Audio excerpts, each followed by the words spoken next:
In this section, you will be given general information about the interface of the Civil 3D software. After opening a file or drawing, regardless of the version you are using, this kind of standard interface will appear. I have already opened the sample drawing. This is the sample file drawing we created with you in previous lessons. And I place a Civil 3D point, that is a Kogo point, in it so that the functions I will explain are more clearly visible. First, I will talk about the application menu.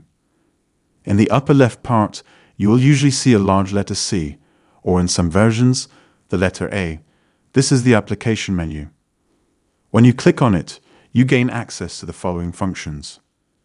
Opening a new template, as we learned in previous lessons, directs us to the template folder. Second is the open function, that is, it is used to open an existing drawing from memory or to open a new drawing. Save, to save the drawing we are working on to memory. Save as, that is, to save the drawing we are working on again with a different name. Export is for exporting the drawing we are working on to any format. For example, this could be PDF, it could be DXF. Since the drawing we are working on is usually DVG, if we want to export it to a different format, we use this command. Publish is for sharing the drawing we are working on via email or another method. Print is a command we will use to print the drawing. At the same time, at the top of this application menu, there is a search section. Here, for example, if you search about any command, let's say you search about the move command, appropriate results will be shown. And under this search menu, the list of all recently opened drawings is shown in this section. From here, you can also click on them to open the drawings. Right next to the application menu, that is, to the right of it, there are such small panels. This is called a quick access toolbar, that is, shortcuts. These panels, for example, let me show you, this first panel is new. Look, this is the shortcut of the new in the application menu. That is, you can enter from here or from the application menu to open templates. The second is open. That is, here you see the shortcut of open that you saw in the application menu. The third is the save command. Here you see the shortcut of save that you saw in the application menu is also in the quick access toolbar. After that, this is the shortcut we will use to print. Its place in the application menu was print. And here, there are commands to undo or redo operations. For example, let me show you an operation quickly. If you made an operation, a drawing, let's say I made a drawing actually, let's say you made an operation, you want to undo that operation. For that, when you click this button, the operation goes back. After that, in the quick access toolbar on the far right, there is workspace. We can call this workspace selection. As you see, currently the Civil 3D workspace is active. In this workspace, the following tabs are shown, that is, Insert, Annotate, Modify, Survey. These are called tabs. Now, if we switch from the Civil 3D workspace to Drafting and Annotation workspace, the interface will change to the AutoCAD look. There are also other workspaces here.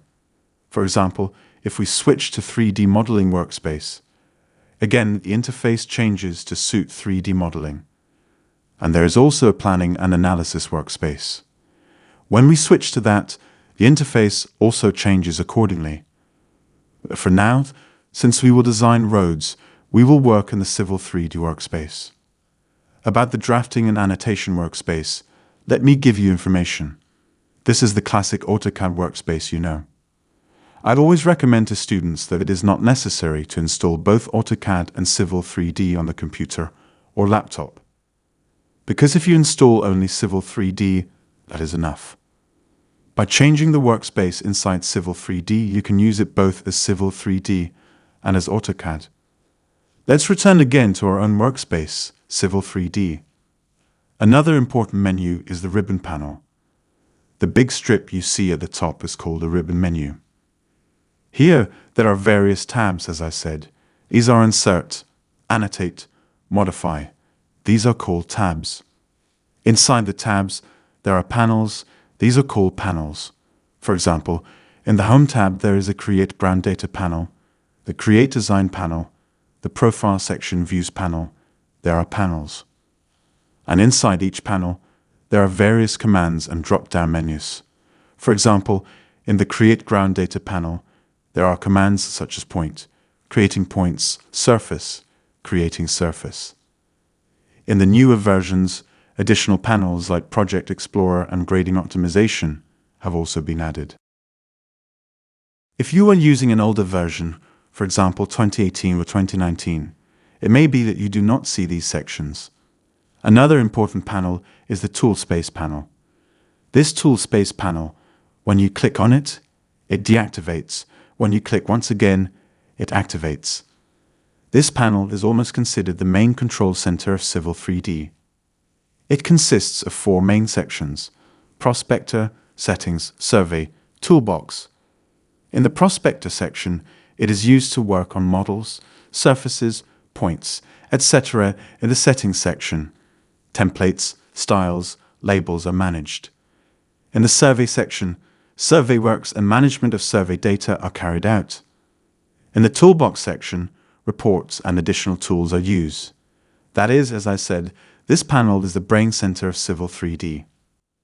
Another part is Model and Layout tabs. These are located at the bottom left, at the bottom of the screen. The Model tab is the main area where the work is done. The Layout tabs, for example, if I switch to Layout 1, are for page setup for plotting, that is, for printing. Here, before printing a drawing, some changes are made on this sheet. Let's return again to the main Model tab, which is the main workspace. On the bottom right side, you see this thin strip. This is called the status bar. It is located at the very bottom, on the right side. Here are located snap settings, polar tracking, ortho mode, scale, drawing scale. We will set the scales of the drawing here. About the main work area and command panel. The middle area is your workspace. Here the entire design process is carried out.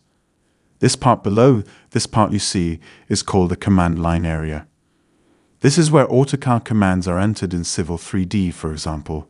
If we write any command here, let's say polyline, we write polyline here and apply it in the workspace. About the top information panel, for example, here there is a search area. Here you can search about any command and get help from AutoCAD. This part is the area for logging into your AutoCAD account, account information, license status, settings buttons, and other additional functions are located here. Another important function is the contextual ribbon tabs. If you select a Civil 3D object, let's delete this. For example, if you select a Civil 3D object, say a Kogo point, a new tab will appear on the right side of the ribbon. This is called a contextual tab, and only commands related to the selected object appear here. At the moment you select the object, this tab appears. For example, if you press the S key, this tab hides. When you select the object again, that is, click on it, the contextual tab appears again.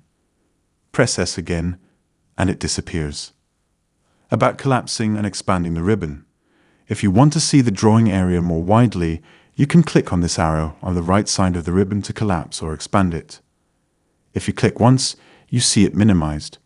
By clicking several times, you can minimize it more. You can switch between different display states. And by clicking 2 to 3 times again, you can return it to the previous state. It presents you different views. We have now become familiar with the following main parts of the Civil 3D interface. Let me repeat which main parts these were. 1. Application menu 2. Quick access toolbar 3.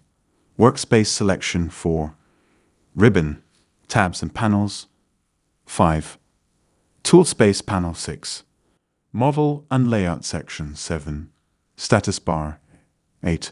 Workspace and command line area 9. Contextual tab, object-related commands. Becoming familiar with these sections is the basis for working productively and professionally in the program.